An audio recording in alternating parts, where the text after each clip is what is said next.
So, Don, what do you want to watch? Oh, I thought we'd watch Flipper, Herb. Is that show still on? What show? I thought we'd watch My Flipper. That's enough. Let's watch Beakman. Oh, does he have flippers? Just turn on the TV. Okay, with a flip of my flipper. Fact, it's not unusual for a baby robin to eat 14 feet of earthworms in a day. Ooh.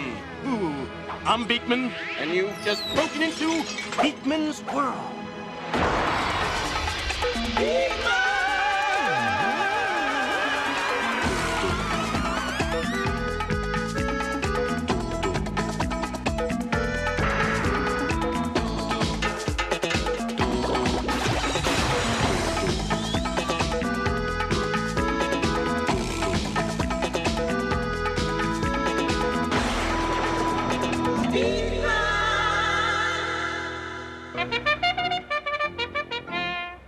Yeah, and put $5 on Crippled Crusader in the 5th. Yeah. Who was that, Lester? That was Josie. She can't come in today. Mail call! I meant she'll be right here today. Wow, Josie, look at all those questions. Nope. Just a bunch of letters that all have the same question. Oh. Sarah Malinik of Colorado Springs, Colorado asks, Dear Beakman, what is earwax? Oh, it's this stuff right here. No, Lester, the kind of wax they're talking about doesn't go in a candle holder. So what is earwax anyway? What earwax is, anyway, is, how should I put this? Well, remember our good old friend, mucus? Yes, mucus. Mucus is like flypaper in your nose. It traps the dirt and germs you breathe in to keep them from getting into your body. Friends, Romans, countrymen, lend me your ear. Oh, thanks, Countryman Ray. Consider the ear. You may have the best stereo, the loudest boombox, the compactest disc, but you'll never have a better piece of sound equipment than the holes on either side of your head. Well, if you have something that precious, I guess you want to protect it. And earwax is the first line of defense. Remember, the mucus we call snot is in your nose to keep out bugs and schmutz and bacteria. The wax in your ear... Is that to keep the bugs and the schmutz and the bacteria and car parts and stuff out of your ear? Bada bang! And it keeps your eardrums moist so you can hear properly. Car parts? Car parts? Let's take a look at the wax. Here we go. Ew! Okay, what do we got here? Oh, wow, I found some schmutz. Oh, look. Here's a bug. Oh, look. Here's a car part. I'm sorry I doubted you. Hey, you know, the consistency of earwax is different from that of your average loogie. Leave it to an expert. The reason they're different is that mucus comes from mucus glands and earwax comes from ceruminous glands. Those glands produce a wax-like gook called cerumen. This is disgusting. In your ear, it builds up in a gunky way, leaving you with... This is wasted brownish yellow and gunky schmutzy ear bugger. Josie, I think you're enjoying this just a little too much. Oh, yeah. First floor, notions, ladies' hosiery, buttons and bosery, Larry Coily and Mosery. Hey, Beakman, while you're earwaxing rhapsodic, answer me this. How come my ears pop when I'm riding an elevator, huh? Ow! Ow! Hey! Let go! Stop my tail! Get an earful of this. Rogoscope me, Ray. This is the inner workings of your inner ear. This sucker here is called the eardrum. When you go up in an elevator or a plane, the air pressure outside your ears decreases really quickly. The air pressure inside your ears takes longer to change. Since there's more pressure inside your ears, it pushes out against the eardrum. There's a tube running from your ears to the back of your mouth. And if you swallow a couple of times, it will lower the air pressure inside your ears, and your drums will pop back to normal. When you go down in an elevator or a plane, the same thing happens in reverse. So, fellow ear lovers, now you know why you get that crazy poppin' feeling, and that wax is the guard dog of your ears. Coming up next, we're about to show you how to bounce a ball over the house without it ever touching the ground. Don't bounce away. Beakman's World will be right back. And now, back to Beakman's World. Battle stations, everyone! It's time to clobber your cortex! Here he is! The goblet calculation. The Major Domo man! The Fred Travelino, the Can-Do Arena! The one, the only, the Beakman! You haul 'em, I'll maul 'em. Let's fandango.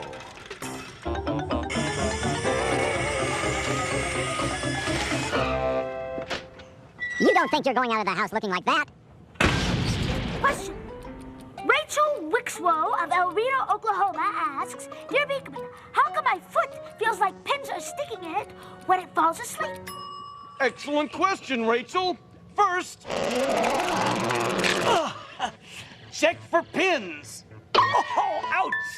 If you don't find any, and you probably won't, here's my answer. Sitting in certain positions puts pressure on the nerves of whatever body part you're sitting on. That pressure kind of shuts the nerves off, and they go numb. When you get up and release that pressure, your nerves wake up and start to tingle. That's what feels like pinpricks. It's kind of like tickling your foot from the inside. Question. Dear Beakman, is blood really thicker than water? Answer, yes. Human blood is approximately 6 times thicker than water. Next. Question. Everyone knows that 4 quarts equal a gallon. But what do 2 quarts equal? Answer, 2 quarts equal a pottle. And by the way, the dot over an I is called a tittle. A pottle, a tittle. I think I've learned a little. Pottle, a tittle. On your chin, I see some spittle. We dawdle a little. I need another riddle. Question. Dear Beakman, how did iceberg lettuce get its name? In the days before refrigerated railroad cars, head lettuce was covered with ice after it was loaded onto the railroad cars. When the railroad cars were opened, they looked like they were filled with icebergs. All the lettuce down here is iceberg. Don, there is no lettuce down here. Oh, then what am I doing with all this salad dressing? Let us get out of here. Here's another Wait a one. minute. That fanfare can only mean one thing. It's time for the Beakman Challenge. Lester, I challenge you to gently drop this tennis ball down to the floor and make it bounce 15 feet up into the air. Yeah? And I challenge you to gnaw through a table leg in 5 seconds flat. Come on, Lester, give it a try. There. You happy? Always. Now, how do you think you could get the tennis ball to bounce 15 feet into the air? Well, I could throw it down real hard. Or I could hit it with a tennis racket. Or I could blast it out of a bazooka. Yes, you could. But how about using one of these? Basketball? Observe. I placed the tennis ball on top of the basketball, and holding it there, I dropped the 2 of them together. Ha-ha! Bada bing! Does Martina Navratilova know about this? She does now. Ray, serve him up again, please. Ray! It takes a lot more energy for the basketball to bounce to a certain height than it does for the tennis ball to bounce to the same height.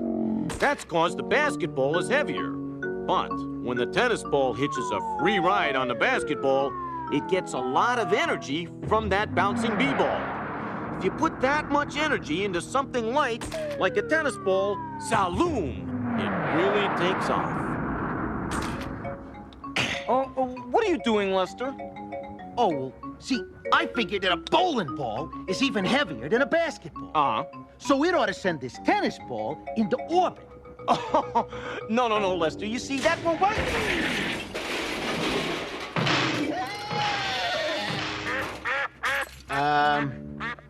You weren't by any chance hoping for a hole in your floor, were you? Guess I, hadn't ought to done that. Well, what's to eat?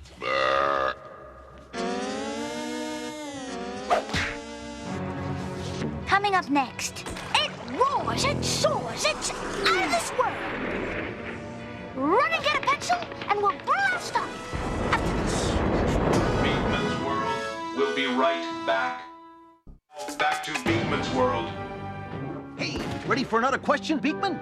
Hey, if you've got the Q's, I've got the A. Okay, I got a question here from Shirzad Latif of South Falls, South Dakota. No, that's Sioux Falls, South Dakota. Sioux Falls, South Dakota, and he asks, Dear Beakman, how do rockets work? Far out question, Josie. Oh, well, thanks. But actually, it's from Shirzad Latif. Whatever. To get us off the launching pad, let's turn it over to one of the unsung heroes of science, the late, great Robert H. Goddard, the father of modern rocketry. The father of modern rocketry? Ha! That's a good one. Think I ever got a Father's Day card from a modern rocket? A pat on the back? An attaboy? I know exactly how you feel. Oh, thank... Huh. Why, who or what are you? Oh, a fellow toiler in the vineyards of science. Not many hats for rats or attaboys around here either. You know, they laughed when I told them I could build a rocket that could go to the moon. The Moon Man, they called me. I've been called worse, believe me. Hey, do you have any idea why I was asked here? Well, not that I don't have a lot of time. I'm dead, you know. That explains the suit. You're supposed to answer the question, how do rockets work? Well, it all comes down to Newton's third law of motion. Yeah, sure, Newton was appreciated. They gave him his own laws. I enjoy his fig cookies. You know, I'm beginning to see why you're not appreciated. Anyway, Newton's third law of motion states, for every action, there is an equal and opposite reaction. And that is what makes rockets work. Well, that sounds complicated, but hey, believe me, you don't have to be a rocket scientist to understand it. If you push or pull anything, you don't push or pull right back. That's right, rat boy. Or like with this balloon.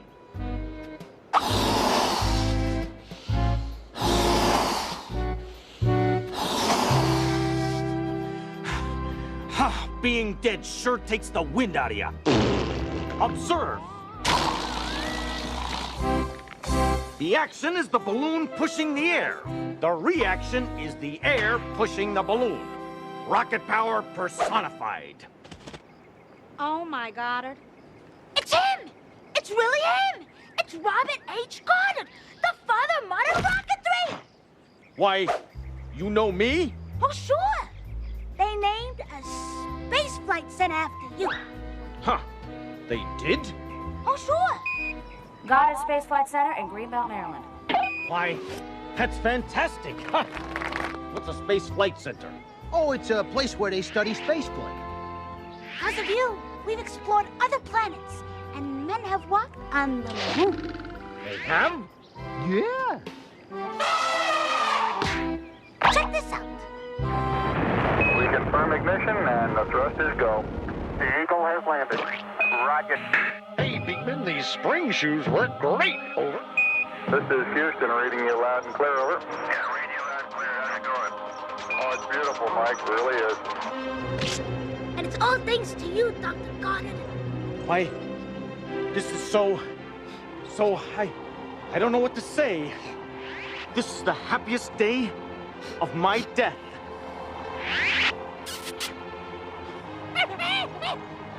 Hey, Dr. Goddard. Attaboy. And people say science doesn't have a heart. The balloon is just an example of an extremely simple kind of rocket engine. Ooh. A real rocket burns fuel to produce hot gases that shoot out of the nozzle. That's how it can fly. When the fuel burns, it expands, forcing hot gases out of the nozzle. That's the action. The reaction is when the rocket moves forward. Any experiment performed at home should be done with adult supervision, and all appropriate safety precautions should be taken. All the directions should be followed exactly, and no substitutions should be used. This is a really cool rocket model you can make at home. Here's what you're gonna need. A large plastic soda bottle. What's that? A cork that will fit snugly in the neck. A bicycle pump. The kind of needle that's used to inflate basketballs and footballs. Some cardboard. Some tape. And the nail. First, you cut your cardboard like this. See? That makes your rocket's fins, like so. Now, you're gonna need 4 of them. Attach your fins to the bottle with some tape so they end up looking like that. There's your tape, there's your fins. Then, have a grown-up help you with this one. Use the nail to make a small hole through the cork. One that's just big enough for that inflating needle to have a good tight fit. Fill the bottle 1/4 full of water, like so. Next, push the cork into the neck of the bottle as tight as you can, and attach the pump to the inflation needle, like so. Now this is important. You need to take the water bottle rocket outside. We've got a very high ceiling here at the Beakman's World headquarters, and a crew standing by to patch the roof. All right, next we're gonna set up our rocket bottle on its fins like so, and our pump like that, making sure not to stand over the rocket. And start pumping. This causes the air pressure inside the bottle to build up. Pretty soon the cork can't hold the air pressure anymore, and the air and the water rush out of the neck of the bottle, just like gas rushing out of the nozzle of a rocket.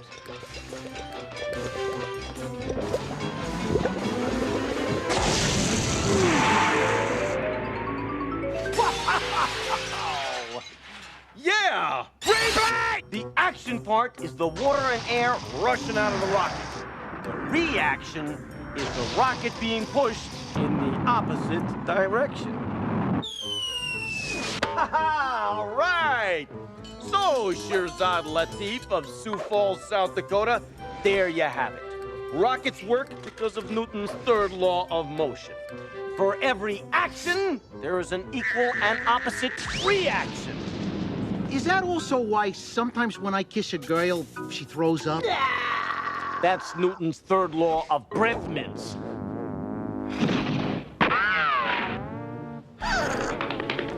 What can withstand temperatures as high as 2,750 degrees, but is so soft you can poke a hole in it with a pencil? Let that question orbit around in your brain when we get back. Beakman's World We'll be right back. And now, back to Beakman's world.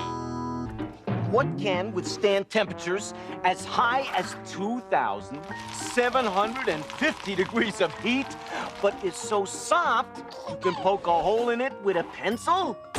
It's the heat shield tiles on the outside of the space shuttle. Re-entering the Earth's atmosphere makes so much friction that the space shuttle would burn up if it didn't have these tiles to help it chill out.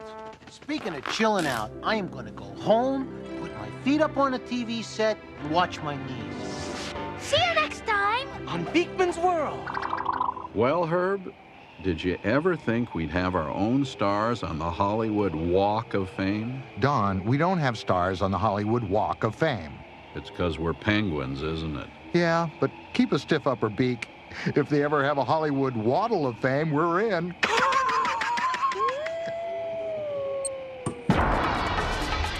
you.